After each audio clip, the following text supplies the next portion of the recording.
What if the place you trust to protect your aging loved one is actually where they begin to fade away? Every year, thousands of families make a decision that feels safe, logical, even loving. They move a parent or grandparent into a nursing home. But behind the reassuring brochures and polished tour rooms, a different reality often hides, one of neglect, of silent suffering, of secrets no one wants to talk about. This isn't just about understaffing or outdated food. This goes deeper, into the very structure of how long-term care operates, prioritizing efficiency over empathy, routine over relationship, and profit over people. And while some facilities truly try to provide dignity and care, far too many are built to do the opposite. Quietly, systematically, without anyone noticing, until it's too late. In this video, you'll discover 6 hidden truths about nursing, homes that most families never hear until the damage is already done. From the invisible warning signs of mental and emotional decline, to the subtle habits that slowly strip away a person's sense of self, and the small, powerful choices that can prevent it. This is more than just a warning. It's a wake-up call. Because what you'll learn today could change the path of someone you love, or even your own future. Watch closely. Stay until the end. The 6th truth might be the most disturbing of all, and the most important to understand. Comment number 1 if you're ready. Let's start with something many people overlook, the daily routine itself. At first glance, a structured schedule inside a nursing home seems like a good thing. Meals at set times, showers on a calendar, lights out by 9. It feels orderly, predictable, safe. But for many residents, especially those still mentally sharp or partially independent, this rigid system becomes a quiet form of erasure. Because beneath the surface of routine lies something more dangerous. The slow disappearance of personal choice. Frank Dawson used to wake up at 10. He liked his coffee black and strong, and spent his mornings listening to the radio while working on puzzles. But at his new facility, breakfast is served at 7:30 sharp. Miss it, and you don't eat until lunch. Showers happen twice a week, Tuesdays and Fridays, whether you need them or not. And activities? You're either herded into the common room or left alone. No one asks, "Frank, what do you feel like doing today?" At first, he tried to adjust, but every decision made for him chipped away at his sense of control. And control, psychologists know, is essential to mental health, especially in later life. Studies show that when older adults lose autonomy, even in small ways, it accelerates cognitive decline, depression, and mortality. Now let's look at Eleanor Brooks. Her home takes a different approach. Residents are encouraged to follow their own rhythms. If Eleanor wants to sleep in, they save her breakfast. She can choose which clothes to wear, what music to listen to, even whether to join an activity or not. That freedom might seem minor, but it protects something vital, her identity. Because real care isn't about just keeping someone alive. It's about helping them feel human. If you or someone you love is in a care home, ask, are they living by their clock or someone else's? Now moving to the second factor that silently affects longevity, the loss of meaningful human connection. In theory, nursing homes are filled with people. Staff members, nurses, caregivers, visitors. But the presence of people doesn't guarantee the presence of connection. And in far too many facilities, residents go days, sometimes weeks, without a single genuine conversation. Frank Dawson was always soft-spoken. He never wanted to be a burden. When aides rushed past his room with trays and clipboards, he smiled politely. never asked for much. But over time, something changed. The staff who once greeted him with warmth started disappearing. New faces replaced them weekly. He stopped remembering their names. They stopped asking about his. Frank became a room number, not a man. This erosion of familiarity isn't accidental, it's systemic. The long-term care industry faces some of the highest staff turnover rates in healthcare. In the US, over 90% of nursing homes report frequent shortages. That means the people caring for your loved ones are often undertrained, overworked, and emotionally exhausted. And yet, consistency in caregiving is one of the strongest predictors of emotional stability and trust among older adults. Without it, residents feel adrift, lonely, unseen. Eleanor Brooks, on the other hand, sees the same two caregivers almost every day. One of them, Clara, knows how Eleanor likes her tea. The other, Miguel, brings her photos of his dog, which Eleanor insists should be named something more dignified. These aren't just tasks, they're moments of shared life. That continuity builds safety, it builds identity, and in many ways, it protects against decline far more than any pill. Because loneliness doesn't just hurt emotionally, it damages the body. Studies from Brigham Young University have shown that chronic loneliness can be as harmful as smoking 15 cigarettes a day. It increases the risk of dementia, heart disease, and early death. The question isn't whether there are people around. The question is, does anyone truly know the person sitting in that room? Here's the third behavior that slowly undermines your health: the quiet disappearance of purpose. Purpose isn't just a luxury of youth. It's a biological and emotional necessity at any age. In fact, researchers at the University of Michigan found that older adults with a strong sense of purpose live longer, with lower rates of stroke, depression, and cognitive decline. But in many nursing homes, purpose isn't removed, it's never even considered.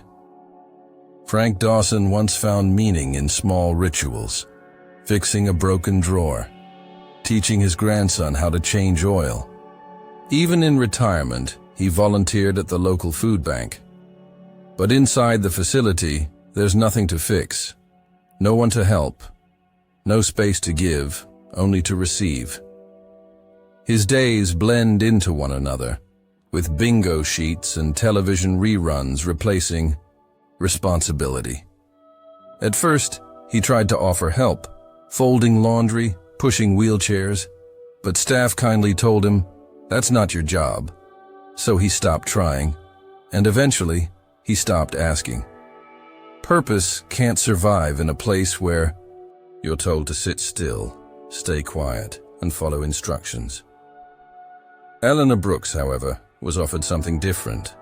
A therapist at her care home noticed she still spoke with clarity and warmth when talking about her teaching years. So they gave her a role. Once a week, Eleanor leads a small story time group with residents who struggle to communicate. She reads poetry, shares memories, sometimes just listens. It's a moment where she isn't a patient. She's a contributor, a guide, a human being with something to offer.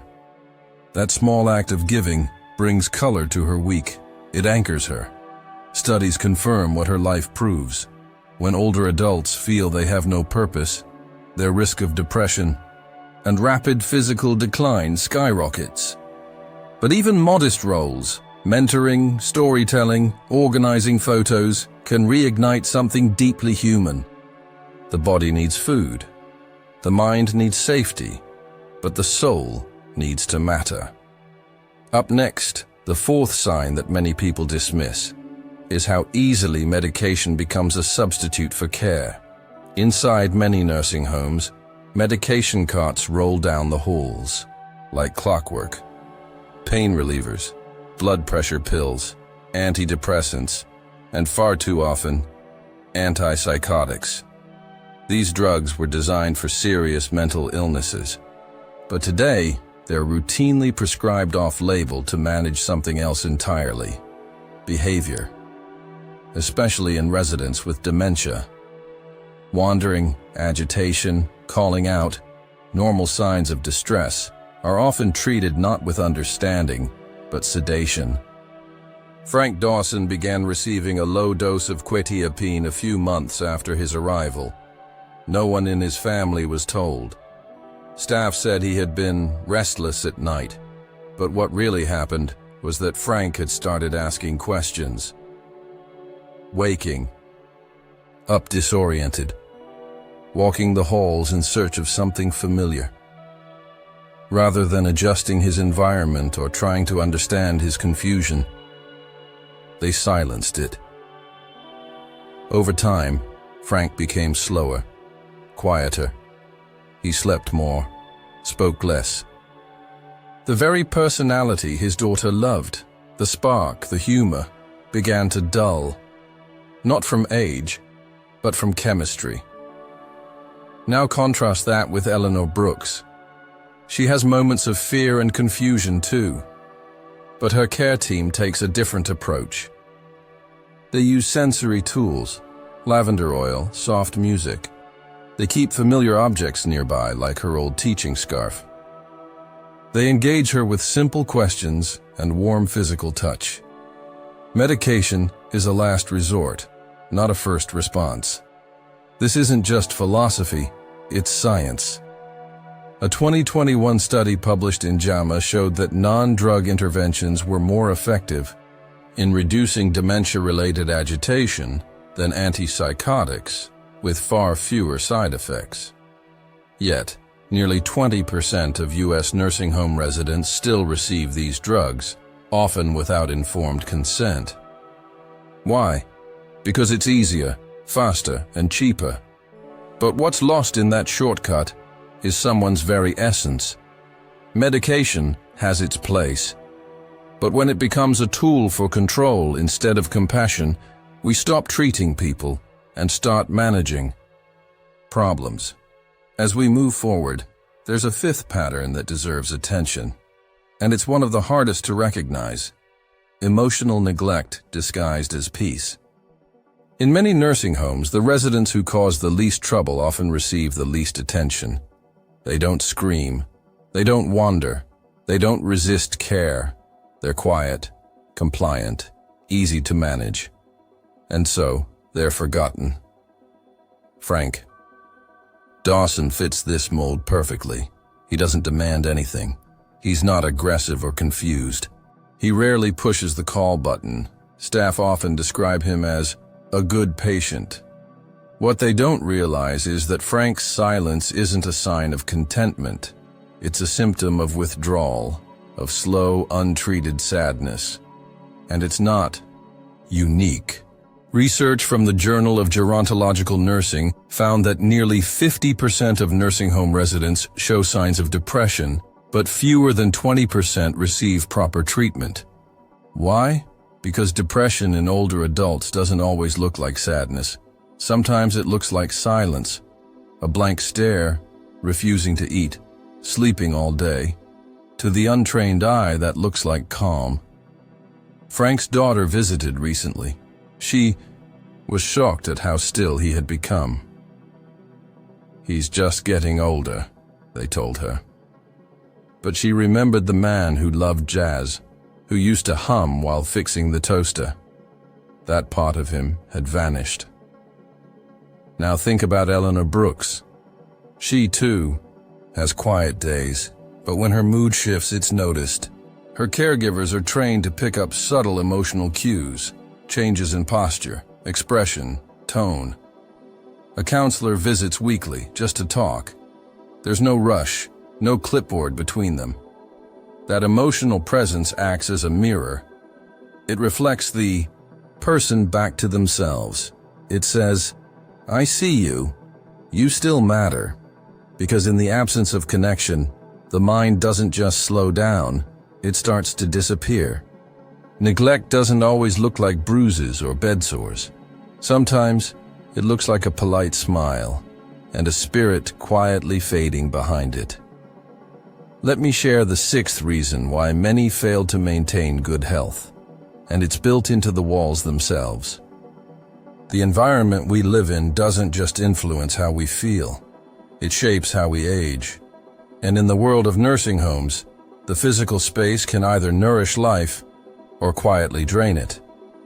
Frank Dawson's facility is clean, functional, and safe, but it looks more like a hospital than a home.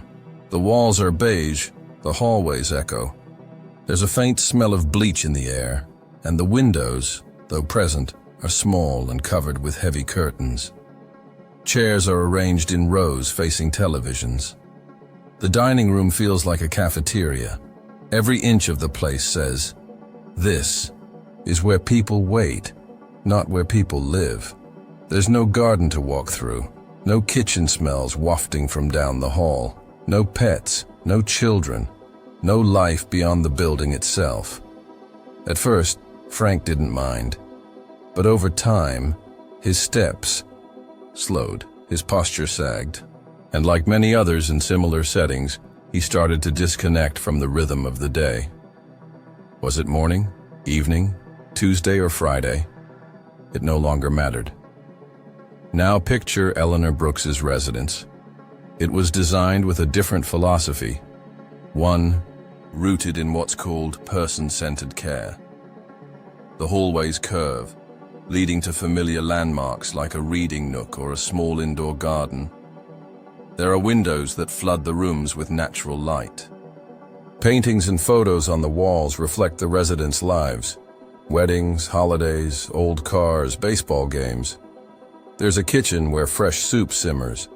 There's music in the background, real plants, and sometimes the sound of children visiting from a nearby daycare.